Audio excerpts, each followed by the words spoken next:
이 시간 같이 나눌 말씀은 디모데후서 2장 14절에서 19절 말씀입니다. 신약성경 344페이지에 있습니다. 디모데후서 2장 14절에서 19절 말씀입니다. 네, 다 찾으신 것으로 알고 같이 교독하도록 하겠습니다. 저 먼저 읽겠습니다. 너는 그들로 이 일을 기억하게 하여 말다툼을 하지 말라고 하나님 앞에서 엄히 명하라. 이는 유익이 하나도 없고 도리어 듣는 자들을 망하게 함이라.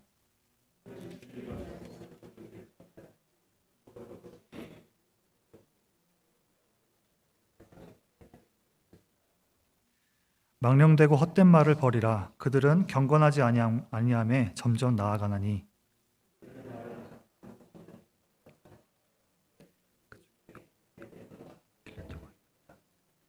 진리에 관하여는 그들이 그릇되었도다. 부활이 이미 지나갔다 하므로 어떤 사람들의 믿음을 무너뜨리느니라. 다 같이 읽겠습니다. 그러나 하나님의 견고한 터는 섰으니 인침이 있어 일러스되 주께서 자기 백성을 아신다 하며 또 주의 백성을 부르는 자마다 불의에서 떠날지어다 하였느니라. 아멘.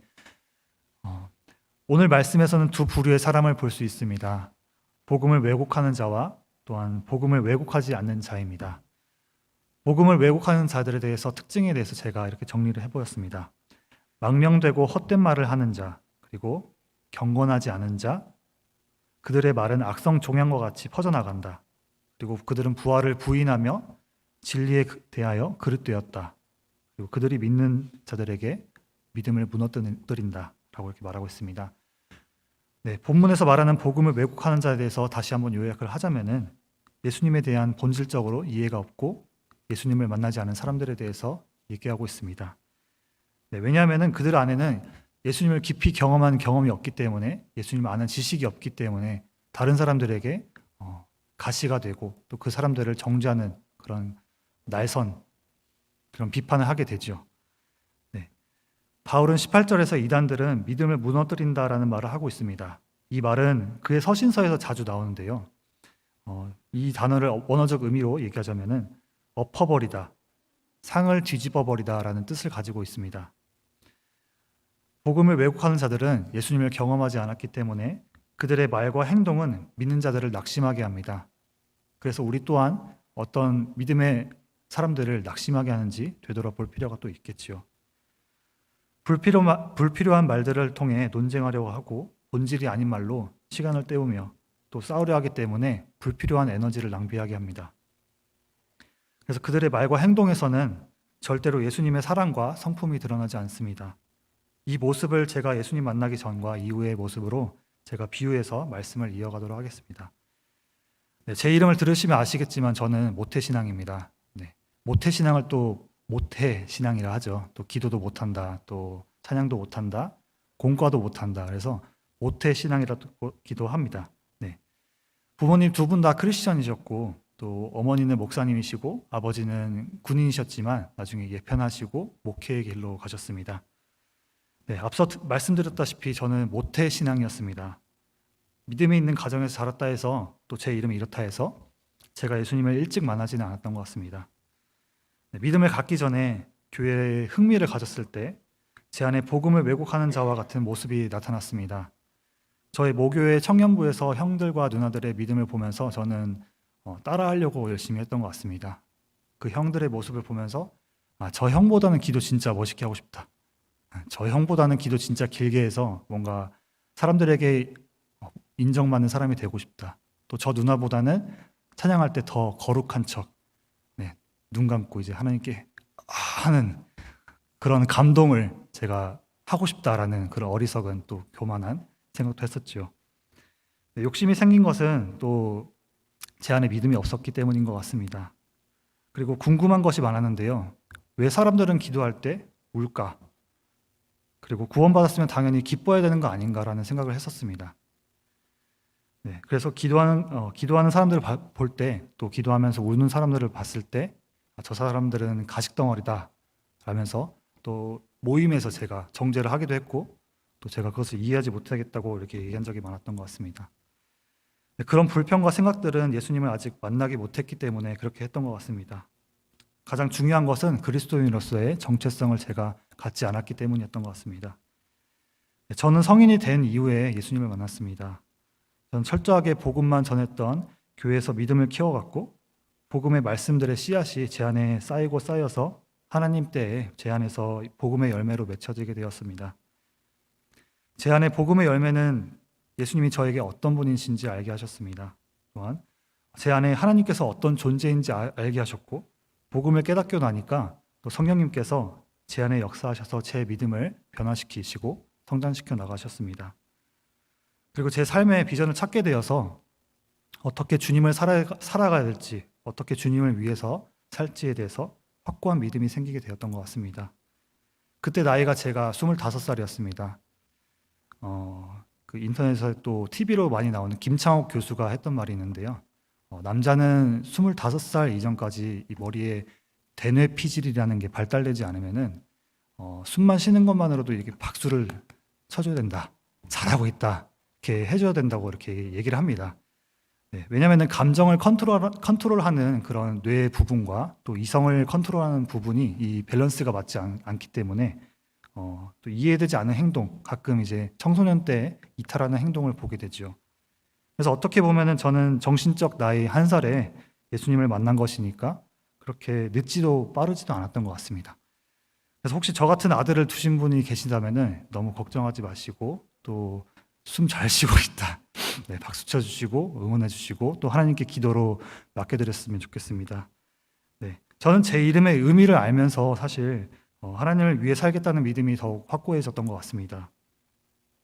제 부모님은 사도행전 1장 8절 오직 성령이 너희에게 임하시면 너희가 권능을 받고 예루살렘과 온 유대와 사마리아와 땅끝까지 내 이름이 되어 이제 증인이 되리라 하시리라 하신 그 말씀을 기억하면서 제 이름을 지으셨습니다.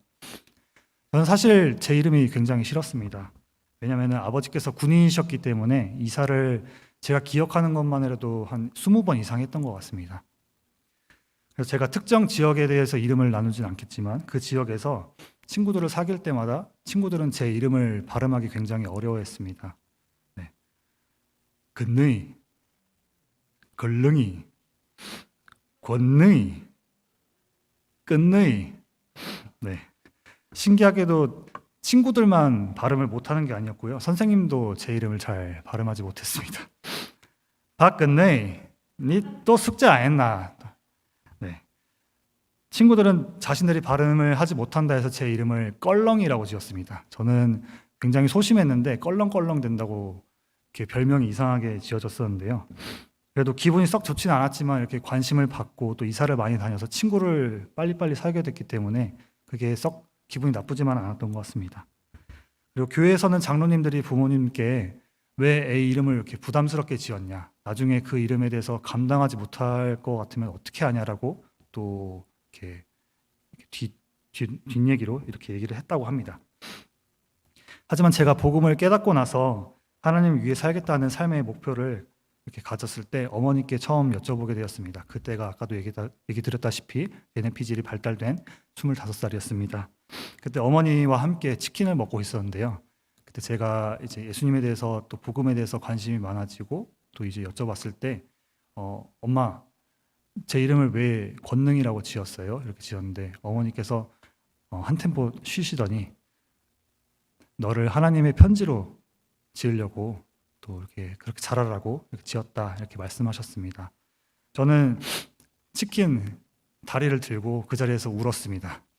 굉장히 그것이 저에게 감동이 되었고 또 아멘으로 받아들였기 때문입니다. 제가 치킨을 굉장히 좋아하는데 그래도 치킨을 그 자리에서 다 먹었습니다. 네. 저는 그때 이후로 성경에 기록된 예수님에 대해서 정말 관심이 많아지고 깊이 공부하게 되었던 것 같습니다. 예수님은 요한복음 5장 39절에서 너희가 성경에서 영생을 얻는 줄 생각하고 성경을 연구하거니와 이 성경이 곧 내게 대하여 증언하는 것이라 라고 하셨습니다. 그리고 그 누구보다 예수님을 싫어하고 또 제자들을 핍박했던 바울은 두란노 서원에서 날마다 그리고 2해 동안 쉬지 않고 예수님에 대해서 강론했다고 합니다. 그리고 사도행전 마지막 장에는 아침부터 저녁까지 강론하여 하나님의 나라를 증언하고 모세의 율법과 선지자의 말을 가지고 예수에 대해서 권하더라. 저는 이 말씀을 들으면서 굉장히 마음에 뜨거움을 가졌습니다. 아, 예수님을 알고도 이렇게 오랫동안 얘기할 수 있구나. 내게 진정한 기쁨이 되는구나라는 그런 감격이 있었습니다. 그리스도인은 예수님의 가르침과 명령에 따라 사는 사람들이고 예수님을 전하는 사람들, 그리고 우리를 향한 예수님의 목적대로 사는 사람들의 모임입니다.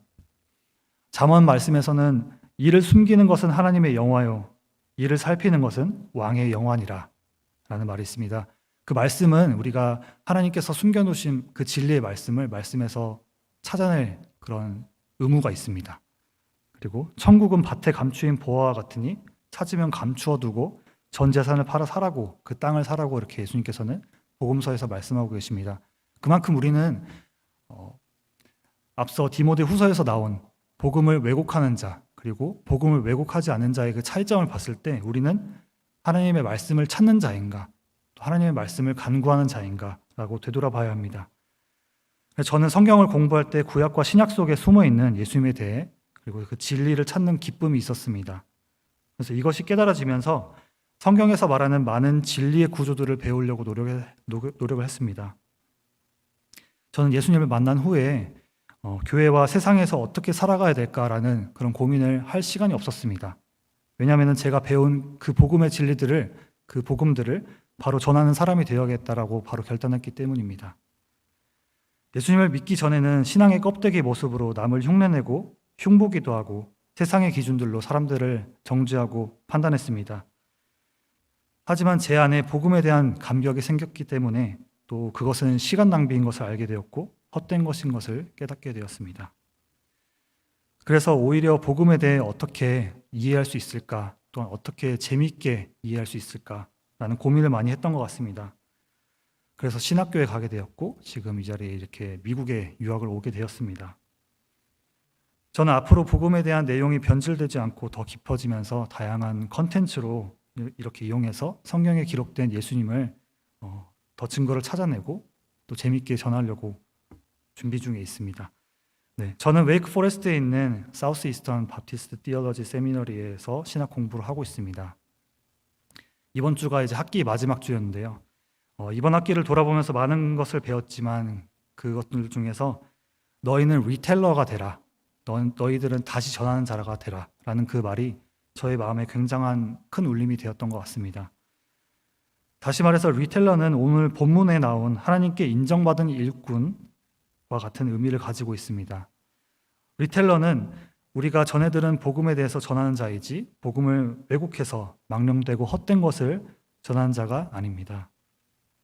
이것은 당연한 말 같은데 학기 초에 들었던 말이 아직도 제 마음에 이렇게 크게 울리는 것은 저 또한 예수님을 깊이 알았기 때문에 예수님을 전하는 것이 당연한 것이고 하나님께서 우리 가운데 계획하시고 또 우리 가운데 원하시는 것이라고 믿습니다. 예수님을 만난 그리스도인들은 각자의 삶에서 예수님을 다시 전하는 자가 되어야 합니다. 제 인생 30년을 오늘 짧은 시간에 다 이렇게 나누기도 어렵고 또한 말씀을 충분하게 이해하기도 어려울 수 있었는데요. 중간마다 기쁨과 감격 그리고 슬픔 그리고 절망의 시간들이 많았지만 예수님을 만난 그 기쁨으로 인해서 항상 승리하고 또 그 믿음을 지킬 수 있었던 것 같습니다. 여기 계신 분들의 삶도 많은 이야기들이 있겠지요. 그럼에도 불구하고 우리 모두가 복음의 본질, 예수 그리스도를 기쁨으로 전하는 리텔러, 하나님께 인정받는 모든 일꾼들로 되시기를 축복합니다. 여러분은 예수님의 인정받은 일꾼으로서 삶에 어떤 간증이 있으신가요? 같이 기도하시겠습니다. 사랑해 주님 감사합니다. 우리 가운데 오늘 주신 말씀, 복음을 왜곡하는 자와 복음을 또 왜곡하지 않는 자, 하나님께 인정받은 하나님의 말씀을 분별해서 인정받은 그 일꾼, 그것이 어떤 것인지 다시 한번 묵상하기 원합니다.